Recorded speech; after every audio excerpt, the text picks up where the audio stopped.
And it's because of this conviction that I and others have been drawn to a macro agenda, which we might call eco-justice. And this is how I define eco-justice: the double-edged, urgent challenge to achieve environmental sustainability on the one hand, and a fair and more equitable distribution of resources and life communities in the human community. The sense of spirituality, which might be named eco-spirituality, is one that emerges when we take an eco-centric point of view around, well, on the one hand, epiphanies, experiences of transcendence,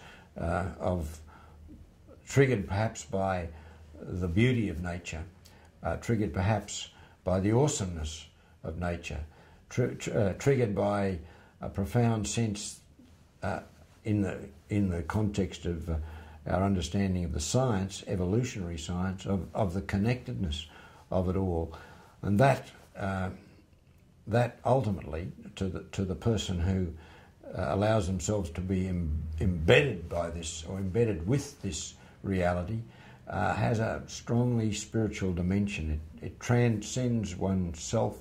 It calls on one to identify with causes, an agenda that is different from the mainstream agenda of a capitalist society, and to nurture one's sense of spirituality, it seems to me, is a necessity if we are to be able to sustain the struggle for life on the planet. My own lifelong experience and expression of godness brings me to an explanation that is non-theistic. Technically, as some of you would know, it's known as pan-entheism, and its theological framework is process theology and underpinned by process philosophy. To me, godness is that power within the process of life experienced as unconditional love. A traditional view of God and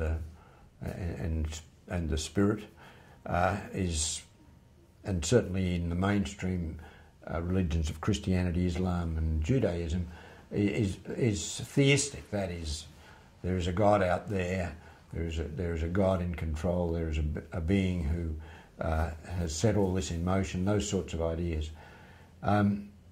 I don't hold to those sorts of ideas any longer, and the term that technically describes my view is pan-entheism, a little different from pantheism, but the idea of God, who to me essentially is love, so maybe a force, if you like, a power, a part of the process. God is in all and through all.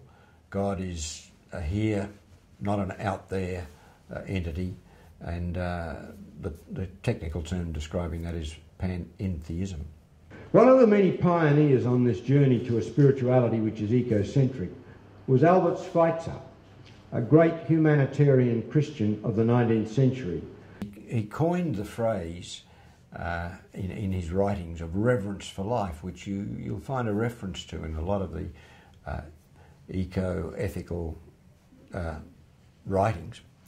And in my research, I stumbled across the section from his own diary and writings which describes how he came to this realisation and this phrase. It was a moment of insight, almost an epiphany.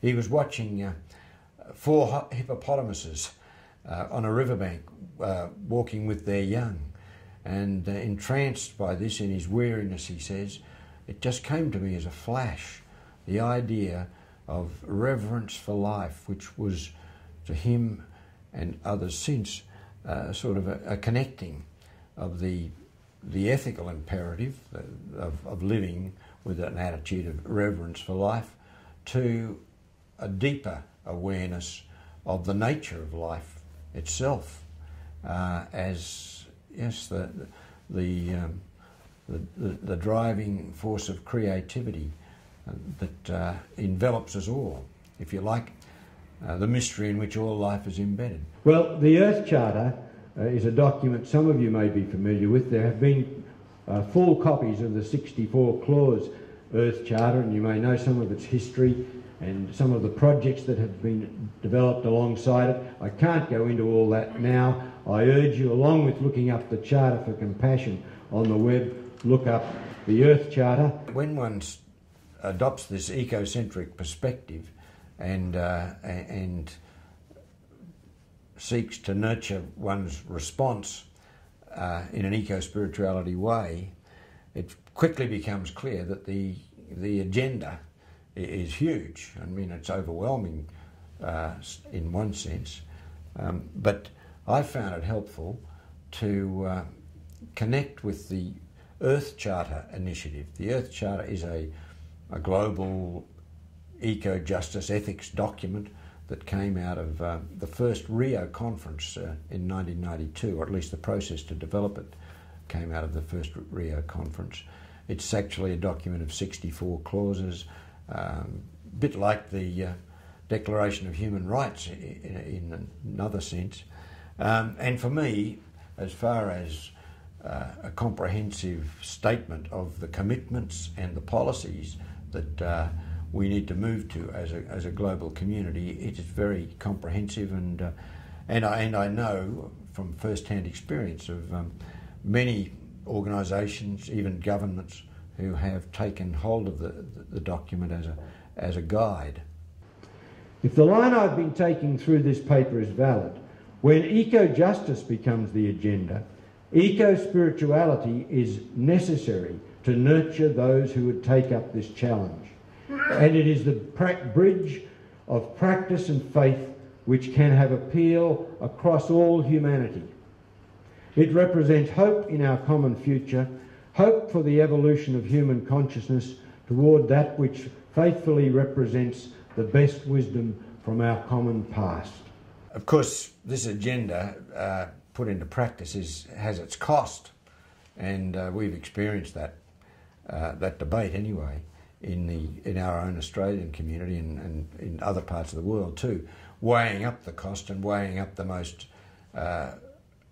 practical way we can bear the pain of the changes we need to move.